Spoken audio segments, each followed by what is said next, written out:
رب العالمين والصلاة والسلام على سيد المرسلين وعلى آله وصحبه أجمعين أما بعد فأعوذ بالله من الشيطان الرجيم بسم الله الرحمن الرحيم وإذ قال موسى لقومه إن الله يأمركم أن تذبحوا بقرة قالوا أتتخذنا هزوا قال أعوذ بالله أن أكون من الجاهلين آمنت بالله صدق الله العظيم اللهم رب اشرح لي صدري ويسر لي أمري واحلل عقدة من لساني يفقهوا قولي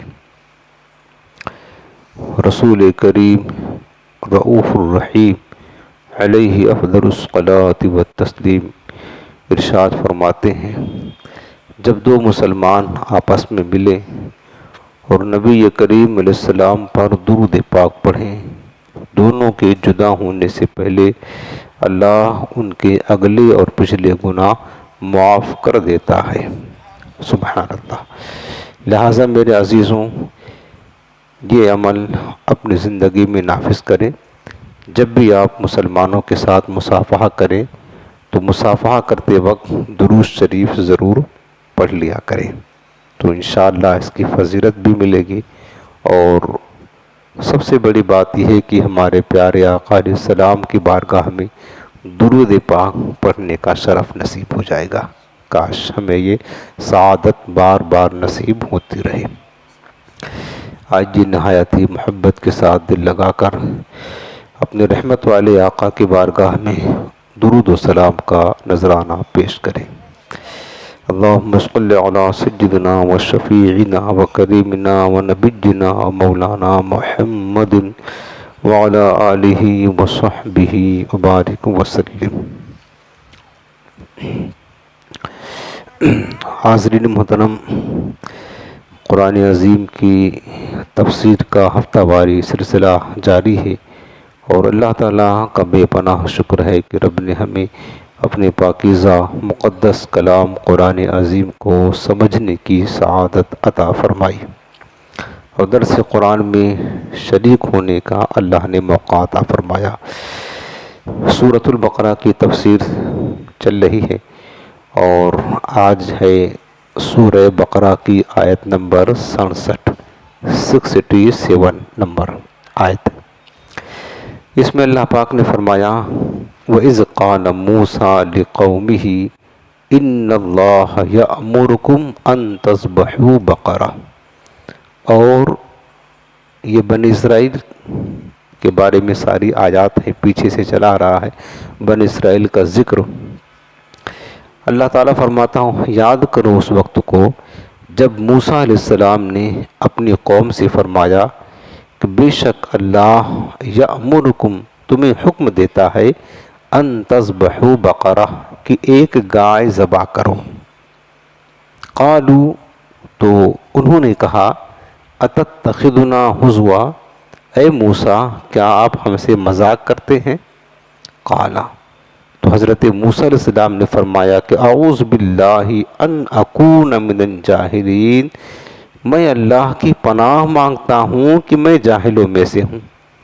یہ تو اس آیت کریمہ کا ترجمہ ہے۔ اب اس کی تفسیر آپ سنیں گے تو اس کا مطلب آپ کو واضح طور پر سمجھ میں آ جائے گا۔ سب سے پہلی چیز یہ جان لے کہ یہ سورت قرآن عظیم کی ترتیب کے اعتبار سے دوسری سورت ہے، سورۃ البقرہ، اور یہ مدنی سورت ہے۔ بقرہ جو لفظ ہے با قاف را اور ہا، اس کا معنی ہوتا ہے گائے۔ اس سورت کو سورۃ البقرہ رکھنے کی وجہ کیوں بیان کی گئی، کیوں رکھا گیا اس سورت کا نام سورہ بقرہ؟ جو آج آپ آیت کریمہ کی تفسیر سن رہے ہیں، اس میں ایک واقعہ ہے گائے کا، جو بنی اسرائیل کے درمیان واقع ہوا تھا، اور واقعہ میں عرض کروں گا بھی۔ تو اس مناسبت سے اس سورت کا نام سورہ بقرہ رکھا گیا، خصوصی تذکرہ اس میں اس گائے کا تذکرہ ہے، تو اسی مناسبت سے اس سورت کا نام سورہ بقرہ ہے۔ اب وہ گائے کا تذکرہ کیا ہے یہ آپ دھیان کے ساتھ سنیں گے تو انشاءاللہ آپ کو زیادہ سمجھ میں آئے گا اور ہمارے لیے کچھ نصیحت بھی اس میں ملے گی تاکہ ہم اس پر عمل کریں۔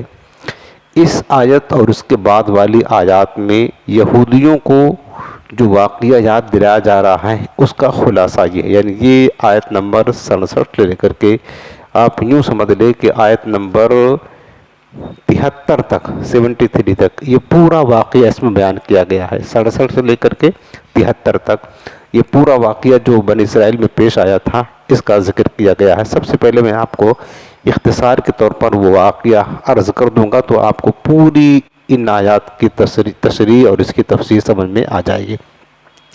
تو بنی اسرائیل کو یہ جو قرآن چونکہ نازل ہو رہا ہے اپنے آقا علیہ السلام کے دور میں، تو اس وقت جو بنی اسرائیل تھے، یہودی تھے، انہیں یاد دلایا جا رہا ہے کہ تم اس واقعہ کو یاد کرو جو تمہارے باپ دادا حضرت موسیٰ علیہ السلام کے عہد اور ان کے زمانے میں تھے، جو واقعہ پیش آیا تھا اس کو یاد کرو۔ وہ کیا تھا؟ گائے کے ذبح کرنے کا واقعہ، جس کی وجہ سے اس سورت کا نام سورہ بقرہ رکھا گیا۔ واقعہ یہ ہے کہ بنی اسرائیل میں ایک مالدار شخص تھا جس کا نام عامیل تھا۔ عامیل کو اس کے چچا زاد بھائیوں نے خفیہ طور پر قتل کر کے دوسرے محلے میں ڈال دیا تاکہ اس کے میراث پر بھی قبضہ کر لیں اور خون بہا بھی لے لیں، اور پھر دعویٰ کیا کہ مجھے دیت دلوائی جائے۔ دیکھیں یہ مال کی محبت ہوتی ہے جو بھائی بھائی کو قتل کروا دیتی ہے۔ انہوں نے جو عامل تھا بڑا مالدار تھا، اس کے چچا زاد بھائیوں نے کہا کہ اس کو ہم مار ڈالیں گے تو اس کے مال پر قبضہ کر لیں گے، مالا مانا ہو جائے گا۔ اور اس کے بعد میں پھر کیا ہوا کہ انہوں نے اس کو مار کر کے پوشیدہ طور پر دوسرے محلے میں ڈال دیا تاکہ یہ الزام دوسرے پر لگے اور ہم دعویٰ کریں کہ دیکھو اس محلے والے نے ہمارے چچا زاد بھائی کو مار دیا، لہٰذا ان لوگوں نے مارا ہے تو ان سے ہم دیت لے۔ دیت میں نے خون بہا، ان سے بھی کچھ پیسہ لے اس کے بدلے میں۔ دونوں طرف سے یہ نفع لینا چاہتے تھے، اس کی میراث پر بھی قبضہ کرنا چاہتے تھے اور جس محلے میں ڈالا تھا ان لوگوں سے بھی مال حاصل کرنا چاہتے تھے۔ تو مال کی لالچ اتنی بری چیز ہوتی ہے۔ تو اب دیکھیں کیا ہوا اس کے بعد۔ اب وہ قاتل کا پتہ نہ چلتا تھا کہ کس نے قتل کیا ہے، کسی کو معلوم نہ ہوا۔ وہاں کے لوگوں نے حضرت موسیٰ علیہ السلام پیغمبر موجود تھے، ان سے درخواست کی کہ آپ دعا فرمائیں تاکہ اللہ تعالی حقیقت حال ظاہر فرما دے کہ آخر اس مقتول کو کس نے قتل کیا ہے، اس کا نام معلوم ہو جائے۔ اس پر حکم ہوا، حکم الہی ہوا کہ اب حضرت موسیٰ علیہ السلام نے اللہ سے دعا کی کہ مالک ایک شخص قتل ہوا ہے اور الزام کسی پر آ رہا ہے، قاتل کا پتہ نہیں چل رہا ہے، لہٰذا تو ظاہر فرما دے کہ اس شخص کو، عامل کو کس نے قتل کیا ہے۔ جب حضرت موسیٰ علیہ السلام نے دعا کی تو اللہ تعالیٰ کا حکم آیا کہ ان سے کہہ دو اے موسیٰ کہ ایک گائے ذبح کر کے اس کا کوئی حصہ مقتول کو مارے، وہ زندہ ہو کر قاتل کا نام بتا دے گا۔ یہ اللہ نے حکم دیا کہ ایک گائے ذبح کرو اور اس کے جسم کا ایک حصہ لے کر اس جو مقتول مردہ پڑا ہے اس کو ٹچ کر دو، وہ زندہ ہو جائے گا اور زندہ ہو کر کے بتا دے گا کس نے قتل کیا ہے، اس طرح معاملہ ظاہر ہو جائے گا۔ تو حضرت موسیٰ علیہ السلام نے اپنی قوم سے بتایا کہ اللہ تعالیٰ کا یہ حکم آیا ہے، تو انہوں نے حیران ہو کر کے کہا کہ اے موسیٰ آپ ہم سے مذاق کرتے ہیں، ہم تو قاتل کا پتہ پوچھ رہے ہیں کہ اس کو قتل کس نے کیا ہے اور آپ ہمیں گائے ذبح کرنے کا حکم دے رہے ہیں۔ قاتل کا گائے کے ذبح سے کیا تعلق ہے؟ یعنی انہوں نے بنی اسرائیل نے حضرت موسیٰ علیہ السلام کے اس قول کو جب انہوں نے حکم الہی کو سنایا کہ گائے ذبح کرو تو مذاق سمجھا اور یہ کہا قالوا اتتخذنا ہزوا، اے موسیٰ ہم تو قاتل کا پوچھ رہے ہیں اور آپ ہم سے مذاق کر رہے ہیں۔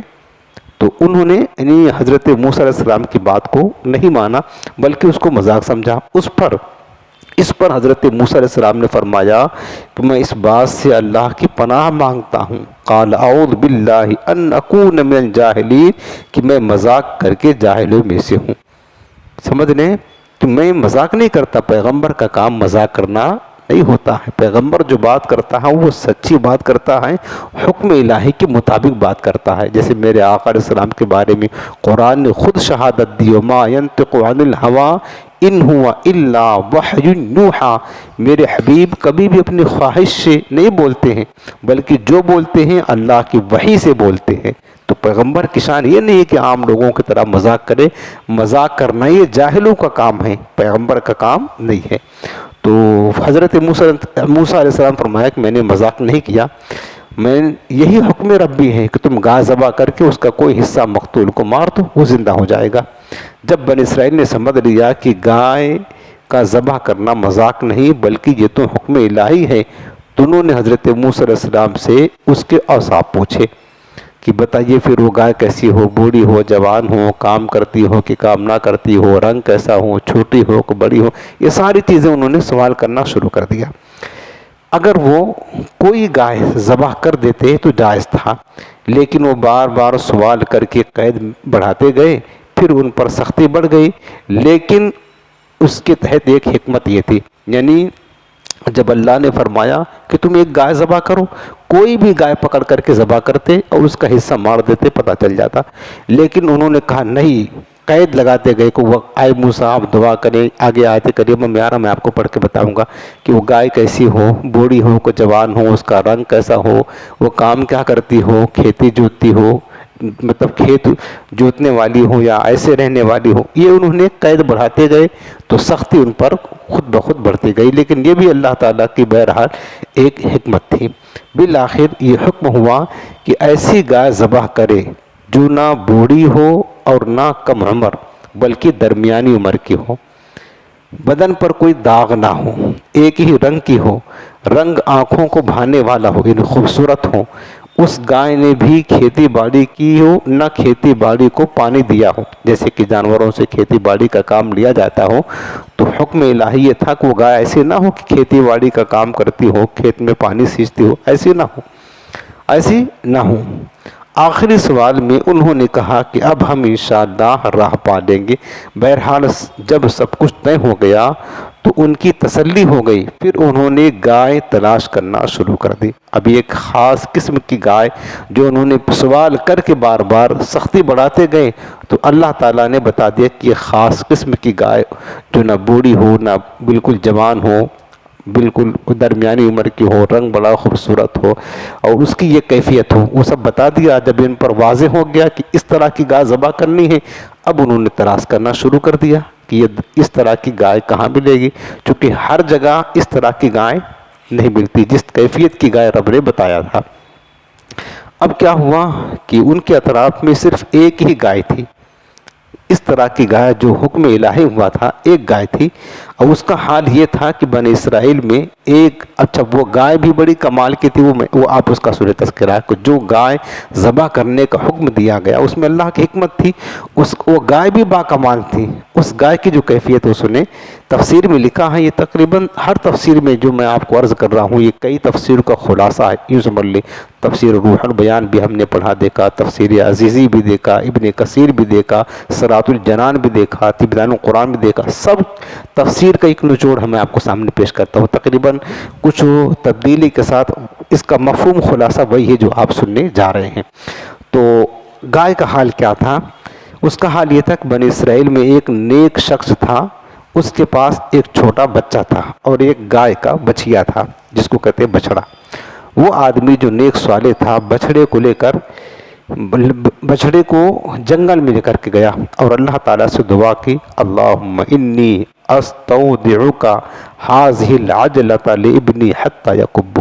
اس نے کہا کہ اللہ میرا لڑکا جب تک جوان نہ ہو یہ بچڑا میں تیری امان میں دیتا ہوں۔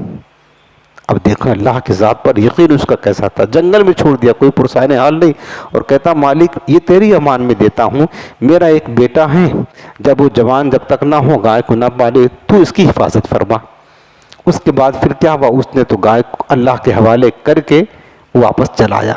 تو یہاں سے ہمیں یہ سبق ملتا ہے، اگر مثلاً جیسے ہم کبھی سفر میں جائیں، ٹھیک ہے نا، تو ہمارے گھر بار ہوتے ہیں یا گھر والے کچھ رہ جاتے ہیں، تو ہم جاتے وقت یہ ضرور کہہ دیں کہ مالک ہمارے گھر والے بال بچے، ہمارا گھر یہاں ہے، ہم جا رہے ہیں، یا اللہ یہ تیری امان میں ہے تو اس کی حفاظت فرما۔ تو جب بندہ اپنا سامان رب کے امان میں دے دیتا ہے تو رب العالمین پھر حفاظت فرماتا اس کی۔ اب دیکھیں اس بندے نے، اس نیک صالح نے گائے کو جنگل میں چھوڑ دیا۔ اب جنگل میں تو کوئی پکڑ بھی لے جاتا، درندے بھی کھا کر کے پھاڑ ڈالتے، لیکن نہیں، جب اللہ کے امان میں دے دیا تو رب نے اس کی حفاظت کیسے کی یہ آپ سنیں۔ پھر وہ نیک شخص کا انتقال ہو گیا، یہ گائے تو وہاں چھوڑ دیا اور اپنے گھر میں اپنی بیوی سے بتا دیا، اس کا بچہ چونکہ چھوٹا تھا، لیکن وہ بچیاں جنگل میں اللہ کی حفاظت میں پرورش پاتی رہی، اللہ کی امان میں پرورش پاتی رہی، کسی نے اس کو ٹچ بھی نہیں کیا۔ اب یہ لڑکا جو اس کا بیٹا تھا جوان ہو گیا اور بہت نیک تھا اور اپنی ماں کا بڑا فرما بردار اور خدمت گزار تھا۔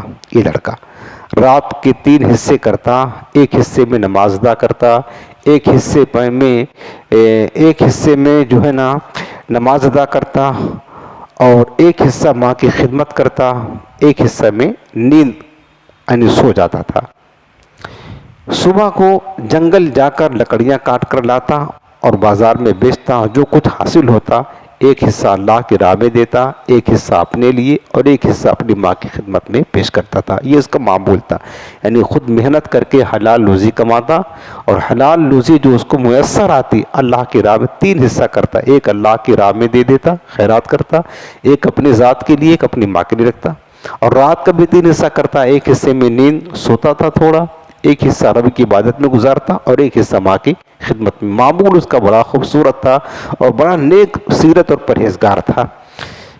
ایک دن اس کی ماں نے کہا کہ بیٹا تیرے باپ نے تیرے لیے فلاں جنگل میں خدا کے نام پر ایک بچڑا چھوڑا ہے، وہ اب جوان ہو گیا ہوگا بچڑا، اور اللہ سے دعا کر کہ وہ تجھے عطا فرمائے اور تو اسے جنگل سے لے آ۔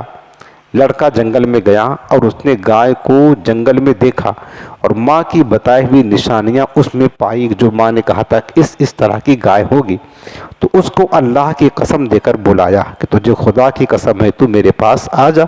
تو وہ گائے اس کے پاس آ گئی، وہ جوان اس گائے کو ماں کے پاس لانے لگا اور نوجوان نے اس کو پکڑ کر کے جب لا رہا تھا تو گائے بول رہی ہے کہ اے جوان مجھ پر سوار ہو جا، تیرے لیے آسانی ہوگی۔ گائے نے کہا اے جوان مجھ پر سوار ہو جا، تیرے لیے آسانی ہوگی، لیکن وہ جو نوجوان لڑکا تھا، نوجوان نے کہا کہ میری ماں نے مجھے سوار ہونے کا حکم نہیں دیا ہے، یہ حکم دیا تھا کہ تجھے گردن کے ساتھ پکڑ کر کے لے کے آؤں، میں اپنی ماں کی خلاف ورزی نہیں کر سکتا ہوں، اس کے حکم کے خلاف نہیں چل سکتا ہوں۔ ماں کا فرما بردار اتنا تھا۔ گائے نے کہا کہ بنی اسرائیل کے رب کی قسم اگر تو مجھ پر سوار ہو جاتا تو میں کبھی تیرے قابو میں نہ آتی، پھر تو مجھ سے کچھ فائدہ حاصل نہ کر سکتا تھا۔ یہ سب رب کی طرف سے اس کا امتحان تھا، گویا کہ یہ اپنی ماں کی فرما برداری کتنا کرتا ہے۔ بہرحال وہ لڑکا ماں کا فرما بردار تھا۔ اس کے بعد اس گائے نے کہا کہ جو تو نے اپنی ماں کی اطاعت اتنی کی ہے، اس کے بعد اگر تو پہاڑ کو بھی حکم دے کہ اپنی جگہ سے ہٹ جائے تو وہ پہاڑ بھی اپنی جگہ سے ہٹ جائے گا، کیونکہ یہ سب تجھے اپنی ماں کی خدمت گزاری سے مل رہا ہے۔ آخر وہ لڑکا نوجوان اس کا کان پکڑ کر کے اپنی ماں کے پاس لے آیا۔ ماں نے کہا بیٹا تو مفلس ہے، غریب ہے اور بہت دکھ اٹھاتا ہے، رات کو قیام کرتا ہے یعنی نماز پڑھتا ہے، دن میں لکڑیاں جمع کرتا ہے، اس کو لے جا کر جنگل میں بیچتا ہے، غرض کی تو بڑی محنت کرتا ہے، ایسا کر یہ جو گائے تیرے باپ نے تیرے نام چھوڑی ہے اس کو لے جا کر کے بیچ دے، جو کچھ نفع ملے گا اس سے تیرا گزر بسر ہوگا۔ تو عرض کی بیٹے نے کہ کتنے میں بیچوں؟ تو ماں نے کہا کہ صرف 3 دینار میں بیچنا، اس کو بازار لے کر جاؤ اور گائے کو، یہ جو گائے کا واقعہ سننے اسی گائے کی مناسبت سے سورہ بقرہ ہے، گائے کے معنی ہے نا، یہ واقعہ آپ تفصیل کے ساتھ یاد رکھیں گے تو پتہ چلے گا، اس سورت کا نام ہی اسی وجہ سے رکھا گیا، گائے بھی با کمال تھی۔ تو ماں نے کہا کہ اس کو لے جا کر بازار میں 3 دینار میں بیچ دے رہا۔ دینار ایک سونے کا سکہ ہوتا تھا پہلے زمانے میں، اور درہم جو ہے چاندی کا سکہ ہوتا تھا، لیکن سودا طے کرنے سے پہلے مجھ سے پوچھ لینا، یعنی جب دینے کی بات آئے قیمت لگانا 3 دینار کوئی خریدنے کے لیے تیار ہو جائے تو پہلے مجھ سے پوچھ لینا کہ میں دوں یا نہ دوں۔ اس کی قیمت بھی اس دور میں 3 دینار تھی، نوجوان اسے بیچنے کے لیے بازار لے جا رہا تھا، تو ادھر اللہ تعالیٰ نے ایک فرشتہ بھیجا یہ دیکھنے کے لیے کہ وہ ماں کا حکم کتنا مانتا ہے، کس طرح وہ اپنی ماں کی اطاعت گزاری فرما برداری کرتا ہے، ماں کی بات مانتا ہے یا دنیا کی لالچ میں آتا ہے۔ اس کا امتحان لینے کے لیے رب نے فرشتہ بھیجا آزمائش کے لیے۔ اب دیکھیں پیارے عزیزوں، جو بندہ اللہ کا جتنا مقرب ہوتا ہے نا، حدیث پاک میں یہ بات ہے کہ اللہ تعالیٰ پھر آزمائش بھی اتنی زیادہ اس کی کرتا ہے، اس کا امتحان بھی آزمائش بھی اتنا ہی ہوتا ہے جتنا کہ وہ اللہ کا فرما بردار ہوتا ہے۔ اب یہ نوجوان تو آپ نے اس کی پرہیزگاری کا حال سن لیا، کتنا اطاعت گزار فرمانبردار نیک صالح تھا، تو اس کے امتحان کے لیے اللہ نے فرشتہ بھیجا جو گائے بیچنے کے لیے گیا۔ نوجوان کی آزمائش کے لیے فرشتہ بھیج دیا۔ فرشتہ نے لڑکے کے پاس آ کر کہا کہ اے نوجوان، اس گائے کی قیمت کیا ہے؟ تو اس نے کہا صرف 3 دینار ہے، لیکن میں اپنی ماں سے پوچھ کر ہی بیچوں گا، اس کی اجازت کے بغیر نہیں بیچوں گا۔ قیمت تو بتا دیتا ہوں، اگر تو لینے کے لیے تیار ہے تو دوں گا، لیکن میری ماں کہے گی تب دوں گا۔ فرشتے نے کہا کہ ایسا کرو بیٹا، تم 6 دینار لے لو، لیکن اپنی ماں سے نہ پوچھنا۔ نوجوان نے کہا کہ نہیں، یہ تو نہیں ہو سکتا ہے، اگر تم اس گائے کے وزن کے برابر سونا بھی دے دو، اس کی وزن کے برابر، تو بھی اپنی ماں سے پوچھے بغیر تجھے گائے نہیں بیچوں گا۔ اتنا اطاعت گزار تھا ماں کا، کہا نہیں بیچوں گا، لالچ میں نہیں آیا، وہ فرشتہ تھا امتحان لینے کے لیے آیا تھا۔ تو آخر کار وہ لڑکا اپنی ماں کے پاس جا کر ماجرا سنایا، تو ماں نے کہا کہ ایسا کرو، پھر 6 دینار میں وہ لینے کے لیے تیار ہے تو بیچ دو، 6 دینار میں بیچ دو، لیکن پھر بھی جب سودا طے ہو جائے تو مجھ سے پوچھ لینا تو ہی دینا اس کو گائے، مجھ سے پوچھے بغیر، میری اجازت کے بغیر نہ دینا۔ نوجوان نے فرشتے سے آ کر کہا کہ ٹھیک ہے، مجھے اب فرشتہ انسانی شکل میں آیا تو وہ پہچان تھوڑی پایا کہ فرشتہ ہے، وہ تو اس کا امتحان تھا۔ تو نوجوان کہنے لگا کہ مجھے 6 دینار منظور ہے، لیکن شرط وہی ہے کہ ماں سے پوچھے بغیر دوں گا نہیں۔ فرشتے نے کہا کہ یار ایسا کرو 12 دینار لے لینا، لیکن ماں سے پوچھنے کی ضرورت کیا، تمہیں ڈبل دے رہا ہوں اس کا، 12 دینار لے لو لیکن ماں سے نہ پوچھنا۔ کہا ہرگز نہیں، پوچھنا تو ضروری ہے۔ نوجوان پھر ماں کے پاس آیا اور سارا قصہ بیان کیا کہ ماں وہ تو کہتا 12 دینار لے لو لیکن ماں سے نہیں پوچھنا۔ وہ صاحب فراست عورت سمجھ گئی کہ یہ خریدار نہیں، کوئی فرشتہ ہے جو ہمارے امتحان کے لیے آیا ہے۔ اب ماں کہتی ہے بیٹا اب جاؤ اور اس سے تم خود پوچھنا کہ یہ بتاؤ، میری ماں کہتی ہے کہ یہ گائے ابھی بیچوں یا نہ بیچوں یا کیا کروں۔ وہ سمجھ گئی کہ اللہ کی طرف سے امتحان، ماں بڑی نیک گزار تھی، اللہ کی مقدس بندی تھی۔ اس نے کہا کہ جا کر تم خود اس سے مشورہ کرو کہ یہ بتاؤ کہ یہ گائے میں ابھی بیچوں یا نہ بیچوں، جا کے پوچھو۔ نوجوان نے جا کر اس سے یہی کہا، تو فرشتے نے جواب دیا کہ ابھی اس کو روکے رہو، بیچنا نہیں، جب بنی اسرائیل خریدنے آئیں تو اس کی قیمت یہ مقرر کرنا، اس کی کھال میں سونا بھر دیا جائے، یہی اس کی قیمت ہوگی۔ اب ادھر آپ نے سن لیا تھا، بنی اسرائیل کو ایسی گائے کی ضرورت تھی، اور وہ جو گائے انہیں ذبح کرنا تھا وہ یہی گائے تھی، اسی قسم کی گائے تھی، اور کوئی دوسری گائے تھی نہیں اس علاقے میں۔ جو گائے ان کو ذبح کرنا تھا اور رب نے جو نشانی بتائی تھی وہ اسی کے پاس تھی۔ اب مجبوراً ان کو تو خریدنا تھا، ایسی گائے کی تلاش میں تھی، اور جتنا ہی قیمت ان کو دینا پڑے خریدنا تو تھا۔ تو وہ فرشتہ کہتا ہے کہ بیٹا ایسا کرو، ابھی اس کو بیچنا مت، تو بنی اسرائیل اسی گائے کی تلاش میں تمہارے پاس آئیں گے، جب وہ کہیں گے تو ایسا کرنا، ان کو بولنا کہ گائے لے لو لیکن اس کی کھال بھر پورا سونا مجھے اس کے بدلے میں دے دو، تمہارا کام بن جائے گا۔ تو کہا ٹھیک ہے۔ نوجوان گائے کو گھر لے آیا، پھر جب بنی اسرائیل تلاش کرتے ہوئے اس کے مکان پر پہنچے تو یہی قیمت طے کی جو فرشتہ نے کہا تھا کہ کھال بھر کے سونا، اور حضرت موسیٰ علیہ السلام کی ضمانت پر پھر وہ گائے بنی اسرائیل نے خرید لی، وہ خریدنا تھا ان کو کیونکہ وہ تلاش میں تھے اسی کے۔ تو اب دیکھیں کہ یہ صلہ ماں کی خدمت گزاری کا ہے جو اس نوجوان کو نصیب ہوا، اور یہ سب کچھ اللہ کی تعالیٰ کی رحمت اور اس کا فضل ہے۔ تو ماں کی جو اطاعت کرتا حدیث پاک میں ہے، حدیث پاک کا مفہوم ہے کہ ایک نیکی ایسی ہے کہ اللہ تعالیٰ اس کا صلہ تو آخرت میں دیتا ہی دیتا ہے، اللہ اس کا صلہ دنیا میں بھی عطا فرماتا ہے، تو ماں کی اطاعت گزاری، فرما برداری، ماں کی خدمت ہے۔ اور ایک گناہ ایسا ہے جس کی سزا تو اللہ آخرت میں دے گا ہی، آخرت سے پہلے اللہ دنیا میں بھی عطا فرما دیتا ہے، وہ ماں باپ کی جو ہے نا، ماں باپ کے ساتھ دشمنی کرنا یا ان کی بے ادبی کرنا ہو، ان کی خدمت گزاری نہ کرنا۔ تو ماں کی خدا کی قسم جو اپنے ماں باپ کے لیے دعائیں کرتا، اللہ اس کے رزق میں برکتیں عطا فرماتا ہے پیارے۔ اور یہ آپ دیکھ رہے خود ہی قرآنی واقعہ، کوئی باہر کا واقعہ نہیں، اس بچے کو 3 دینار کی گائے تھی، 3 دینار، کہاں 3 دینار دنیا کی دولت جو اللہ دنیا میں برکتیں دے رہا، کہاں 3 دینار اور کہاں پورے کھال بھر سونا اس کو مل رہا ہے۔ کیوں مل رہا ہے؟ ماں کی اطاعت گزارے کی برکت سے۔ اگر وہ فرشتہ نے کہا کہ تم 3 کے بجائے 6 لے لو، وہ لالچ میں آتا ہے، یار مجھے تو ڈبل مل رہا ہے، تو 6 ہی دینار پر رہتا، لیکن ماں کی بات مان گیا تو کہاں 6 دینار، کہاں پورا۔ دنیا میں کس طرح اللہ نے اس کو رزق کی وسعت عطا فرمائی؟ ماں کی اطاعت گزاری اور خدمت گزاری کی برکت سے۔ اور پہلی بار جب گائے نے کہا تھا، جب لے کر کے جنگل سے آ رہا تھا کہ مجھ پر سوار ہو جا، تو اس نے کیا کہا تھا کہ میری ماں نے کہا پکڑ کے لانا، سوار مت ہونا، میں سوار نہیں ہوں گا، ماں کی خلاف ورزی نہیں کروں گا۔ اگر وہیں اپنی ماں کی بات نہ مانتا اور کہتا چلو تھوڑا آرام مل جائے گا، بیٹھ کر کے جاتے ہیں آرام سے، گائے تو میری ہے، تو گائے نے کیا کہا تھا کہ اگر تو مجھ پر سوار ہو جاتا نا تو پھر کبھی میرے قابو میں، تیرے قابو میں نہ آتی۔ تو ماں کی اگر جو خلاف ورزی کرے تو پھر اس کا نتیجہ سراسر نقصان ہوتا ہے۔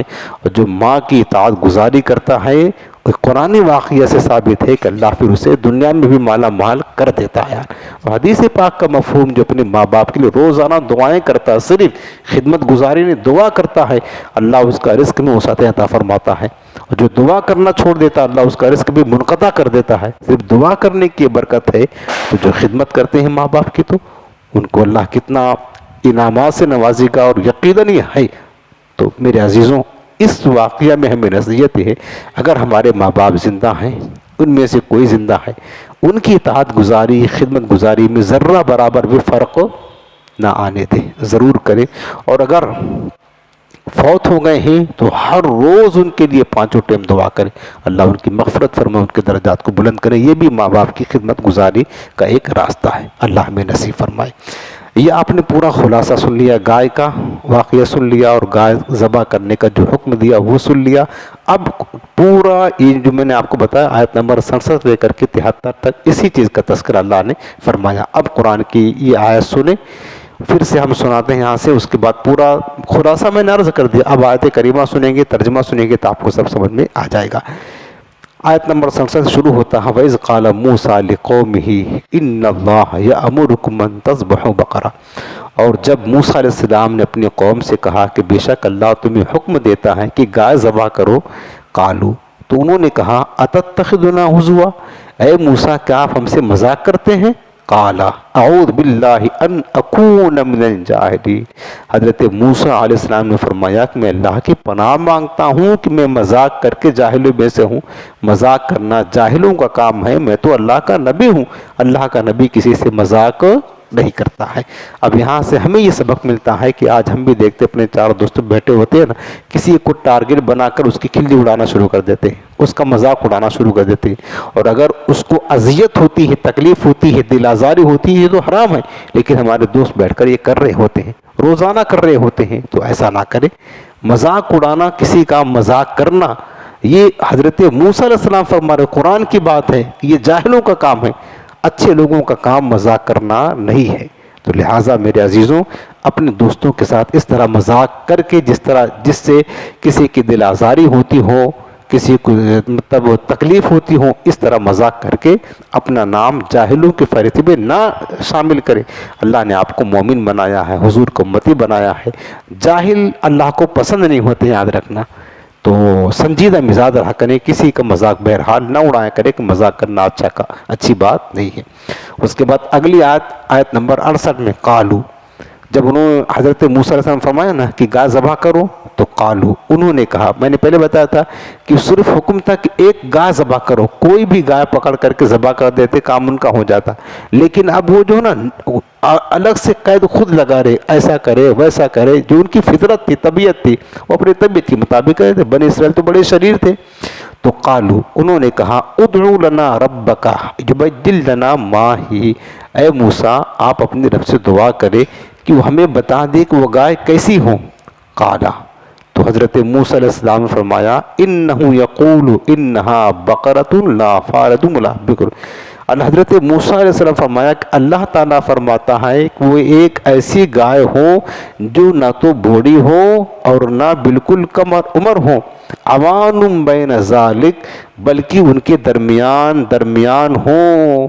فَفْعَلُوا مَا تُؤْمَرُونَ تو اے لوگوں جس کا تمہیں حکم دیا جا رہا ہے اس کو تم چپ چاپ کرنا شروع کر دو، جس کا تمہیں حکم ہے گائے کے ذبح کا اس کو کرو۔ قالو پھر بھی انہوں نے گائے ذبح نہیں کیا، چلو پھر وہ گائے پکڑ لے لیتے جو بالکل مطلب درمیانی عمر کی تھی، پھر بھی انہوں نے ایسا کام نہیں کیا۔ پھر انہوں نے سوال کیا، قالو پھر کہا ادعو لنا ربک یبدل لنا ما لونہا، اے موسیٰ اب آپ اپنے رب سے دعا کرے کہ رب ہمیں بتا دے کہ اس کا رنگ کیسا ہو۔ اس کا خود قید لگا رہے ہیں، اللہ نے پہلے نہیں کہا تھا کہ فلاں قدر کی ہو، جو بھی قدر پاتے جو بھی رنگ پاتے گائے ذبح کرتے، لیکن وہ ایسا کر نہیں رہے۔ بدمعاشی ان کی ہے کہ وہ پھر کہہ رہے کہ آپ دعا کریں کہ چلو ٹھیک ہے گائے نہ بوڑھی ہو نہ جوان ہو بہت زیادہ، درمیانی عمر کی ہو، لیکن کلر نہیں بتایا اللہ تعالیٰ نے کون سا رنگ کا ہو۔ اب آپ رب سے پوچھیں کہ وہ گائے کون سی رنگ کی ہو۔ قالا حضرت موسیٰ علیہ السلام فرماتے انہو یقول انہا بقرۃ صفراء، فرماتے ہیں کہ اللہ تعالیٰ فرماتا ہے کہ وہ پیلے رنگ کی گائے ہو۔ کیسے رنگ کی ہو؟ بقرۃ صفراء، صفرا کہتے پیلے رنگ کی گائے ہو، فاقع لونہا جس کا رنگ بہت گہرا ہو، رنگ گہرا ہو، تسر الناظرین وہ دیکھنے والوں کو خوش کر دے، ایسی گائے ہو، یعنی پیلی کلر کی ہو، رنگ بالکل چوکھا ہو، خوبصورت ہو، دیکھنے والا اس کو دیکھ کر ہی خوش ہو جائے، ایسی گائے ہونی چاہیے۔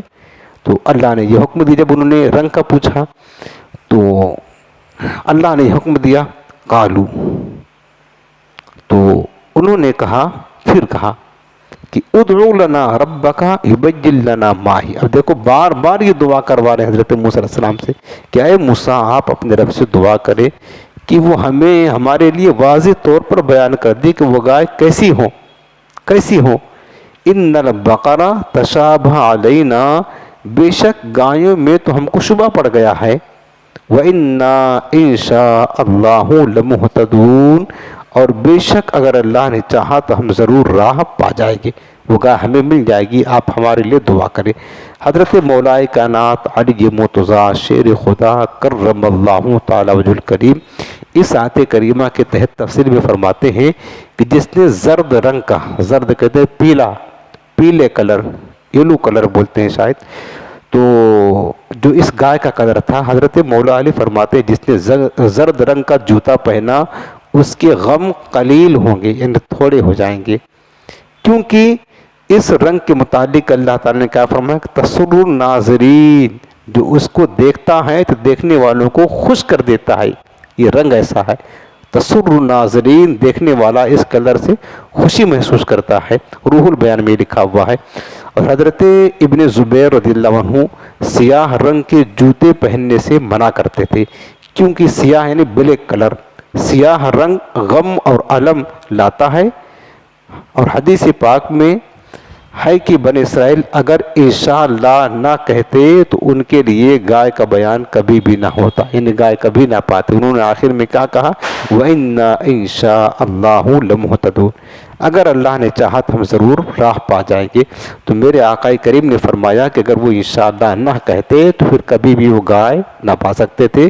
اور یہاں پر جو دو ذکر کیا حضرت موسیٰ علیہ السلام، حضرت مولا کائنات کا قول کہ پیلے کلر کے جوتے پہننے سے غم کم ہوتے ہیں، اور حضرت عبداللہ بن زبیر کا قول یہ ہے کہ سیاہ رنگ کے جوتے پہننے سے غم اور علم رنج و تکلیف زیادہ ہوتے ہیں۔ تو بہرحال یہ یقیناً صحابہ کرام ہیں اور ان کی نصیحتیں بھی بڑی اعلیٰ درجہ کے، کچھ فائدہ تو ہوتا ہے۔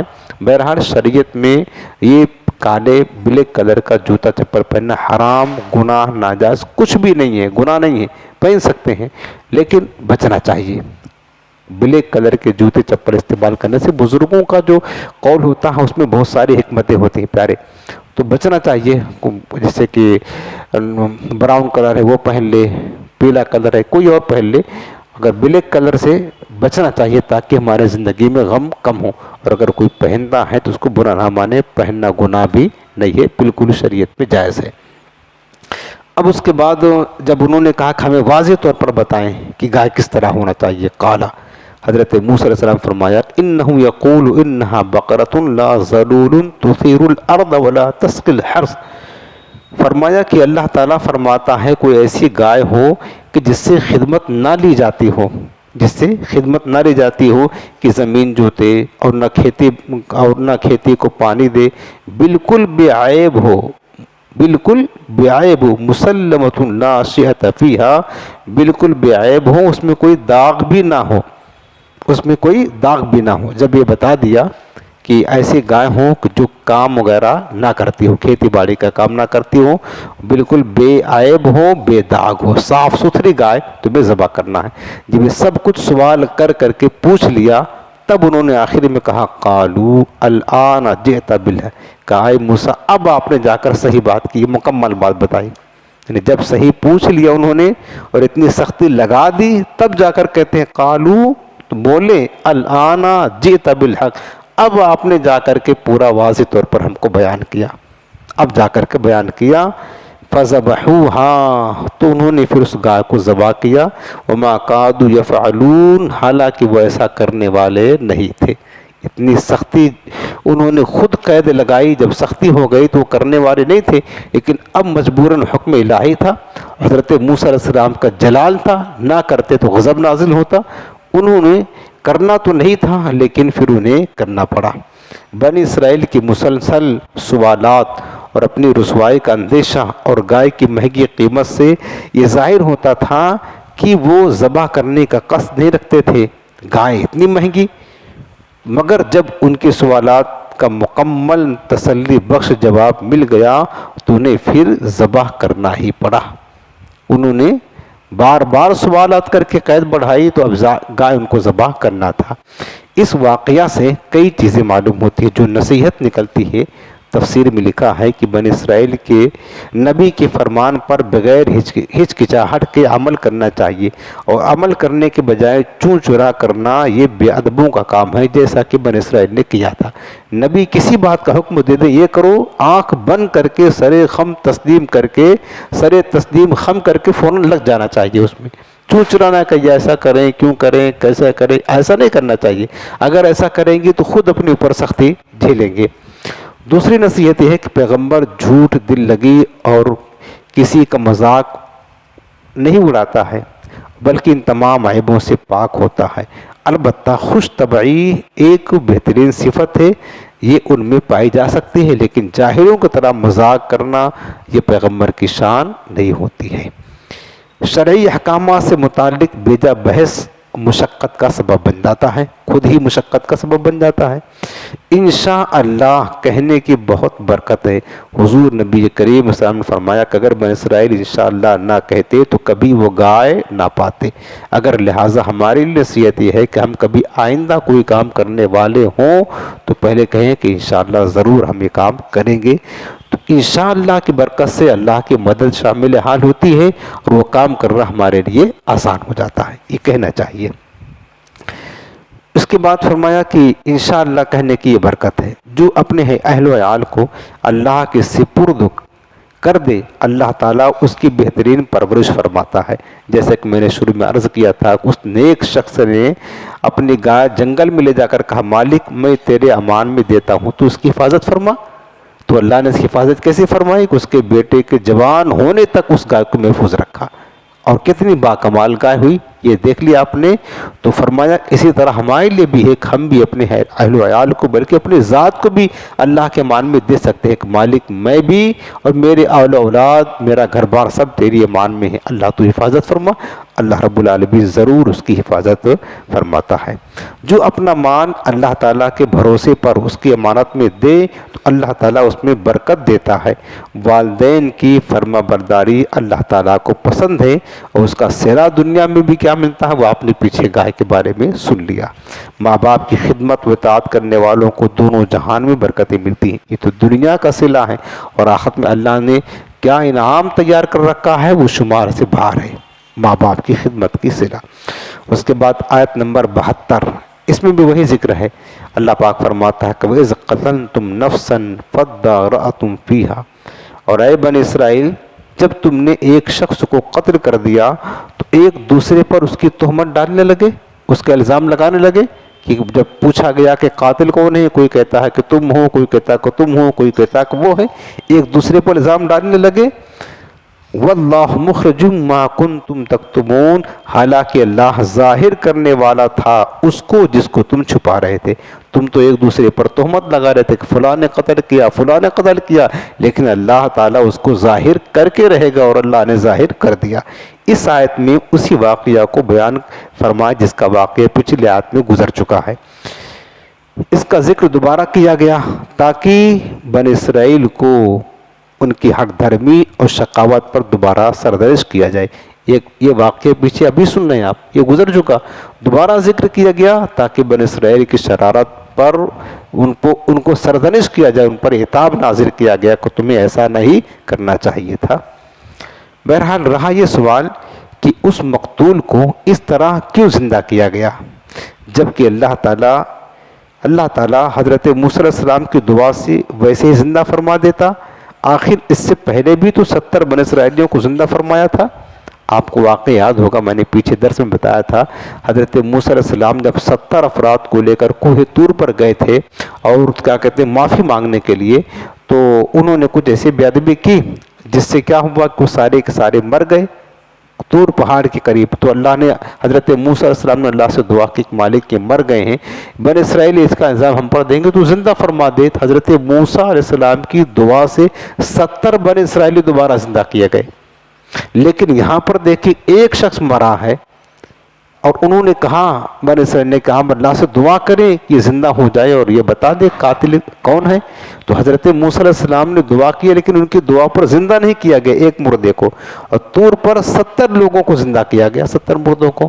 اس میں حکمت ہے، اس میں حکمت ہے۔ اللہ تعالیٰ چاہتا تو زندہ کر دیتا، لیکن ایسا نہیں کیا۔ کہا نہیں، گائے ذبح کرو، گائے ذبح کرو، اور گائے کیسی ہونا چاہیے ساری کیفیت آپ نے پیچھے درس میں سن لیا جو آپ سن رہے ہیں۔ اس کا جواب یہ ہے کہ دیکھو مقتول کو زندہ کرنے کے سلسلے میں مشقت کا کچھ بار اللہ تعالیٰ بنی اسرائیل پر ڈالنا چاہتا تھا تاکہ یہ اپنا پسندیدہ کثیر مال خرچ کرے، اور اس کے ذریعہ سے بتانا چاہتا ہے کہ ماں باپ کے فرما بردار کو اللہ تعالیٰ کتنی برکت عطا فرماتا ہے۔ یہ ساری چیزیں اللہ کی حکمت ہوتی ہے۔ کیوں ایسا کیا کہ گائے ذبح کرے، پھر گائے بھی ایسی ہو؟ اللہ بتانا چاہتا ہے کہ تو کچھ مشقتیں اے بنی اسرائیل تم بھی اٹھاؤ، تم بھی جھیلو، تو پتہ چلے کہ گائے کا ذبح کرنا اور مقتول کا قاتل کا پتہ لگانا کتنا مشکل کام ہے۔ اور اس کے بعد مال بھی خرچ کرو، اور یہ بھی دیکھو کہ جو اللہ کی ماں باپ کی خدمت کرتا ہے اس کا صلہ اللہ کیسے عطا فرماتا ہے۔ پھر کسی چیز کو طلب کرنے سے پہلے کسی عبادت سے تقرب حاصل کرنا بہتر ہے۔ کسی چیز کو طلب تھا کہ قاتل کا پتہ چل جائے، تو قاتل کو پتہ لگانے کے سے پہلے جو ہے نا یہ اللہ کا قرب پانے کے لیے جانور ذبح کریں، جیسا کہ ہم قربانی کرتے ہیں۔ کس لیے کرتے ہیں؟ تاکہ اللہ کا قرب نصیب ہو جائے، یہ عمل کرے، یہ بتا، اور حصول ثواب کا ذریعہ ہے۔ نیز ان کے سوالات کرنے کی وجہ سے گائے میں قیودات لگا کر سختی کی گئی تاکہ دوسروں کو عبرت ہو کہ اللہ کے حکم پر بغیر کسی تردد کے فوراً عمل کرنا چاہیے، اور یہ کہ اللہ کے حکم سے جو جانور ذبح کیا جائے وہ بہت اچھی قیمت، صحیح و سالم، بے داغ اور انتہائی خوبصورت ہونا چاہیے۔ جیسا کہ اللہ نے یہاں گائے کو ذبح کروایا، وہ آپ نے پورا سن لیا۔ یہ ساری حکمتیں تھیں اس گائے کو ذبح کروا کر کے اس مقتول کو زندہ کرنے میں، تاکہ لوگوں کو پتہ چلے کہ اللہ کے نام پر جو جانور ذبح کیا جاتا ہے عام جانور نہیں، خوبصورت ہو، بے داغ ہو، صحیح و سالم ہو، اچھا ہو، قیمتی ہو، مہنگا ہو۔ جتنا زیادہ خوبصورت مہنگا ہوگا اتنا اللہ کا قرب حاصل ہوگا۔ یہ ساری چیزیں اللہ تعالیٰ اپنے بندوں کو بتانا چاہتا ہے، اس وجہ سے یہ مطلب گائے کو ذبح کروا کر کے اس مقتول کو زندہ کیا گیا۔ اس کے بعد آیت نمبر 73 اس باب کی یہ آخری آیت ہے، یعنی اس واقعہ کی آخری آیت۔ فَقُلْنَا، اللہ پاک فرماتا پھر ہم نے حکم دیا، اِضْرِبُوهُ بِبَعْضِهَا، اس مقتول کو اس گائے کا ایک ٹکڑا مار دو۔ کیا جانور ذبح کرے گائے اور اس کا ایک ٹکڑا نکال کر کے مقتول کے جو ہے نا لاش کے ساتھ لگا دے، بس اتنا ہی کام کرنا تھا۔ فرمایا کہ اس مقتول کو اس گائے کا ایک ٹکڑا مار دو، کذالک یحیی اللہ الموتى ویریکم آیاتہ لعلکم تعقلون۔ اللہ فرماتا کہ دیکھو اللہ تعالیٰ ایسے ہی مردوں کو بھی زندہ فرمائے گا۔ سبحان اللہ، یہ بھی بتانا چاہتا ہے کہ دیکھو اللہ تعالیٰ ایسے ہی مردوں کو زندہ فرمائے گا اور تمہیں اپنی نشانیاں دکھاتا ہے، لعلکم تعقلون، تاکہ تم اچھی طرح سمجھ جاؤ۔ اس میں مرنے کے بعد زندہ ہونے پر بھی ایک دلیل ہے کہ دیکھیں کہ اللہ تعالیٰ نے کس طرح بنی اسرائیل کے اس مقتول کو ایک گائے کے حصے سے زندہ فرما دیا، تو اللہ تعالیٰ یقیناً قیامت کے دن بھی مردوں کو، سارے مردوں کو زندہ کرے گا اور ان سے سوالات و جوابات کا سلسلہ قائم ہوگا۔ بنی اسرائیل نے گائے ذبح کر کے اس کی کسی عدو سے مردہ کو مارا، وہ بحکم الہی زندہ ہو گیا، اس کے حلق سے خون کا فوارہ جاری تھا۔ جب زندہ ہوا اس نے اپنے چچا زاد بھائی کے بارے میں بتا دیا کہ اس نے مجھے قتل کیا ہے۔ وہ جیسے ہی گائے کو ذبح کر کے اس کو مارا، ٹچ کیا، وہ زندہ ہو گیا اور زندہ ہو کر بتاتا کہ دیکھو فلاں آدمی نے مجھے قتل کیا ہے، جس نے قتل کیا تھا۔ اب اس کو بھی اقرار کرنا پڑا جس نے قتل کیا تھا، چونکہ واقعہ تو سب واضح ہو چکا۔ اور حضرت موسیٰ علیہ السلام نے اس پر قصاص کا حکم فرما دیا کہ اس نے چونکہ اس کو قتل کیا ہے لہٰذا اس کے بدلے میں اسی قاتل کو قتل کیا جائے گا۔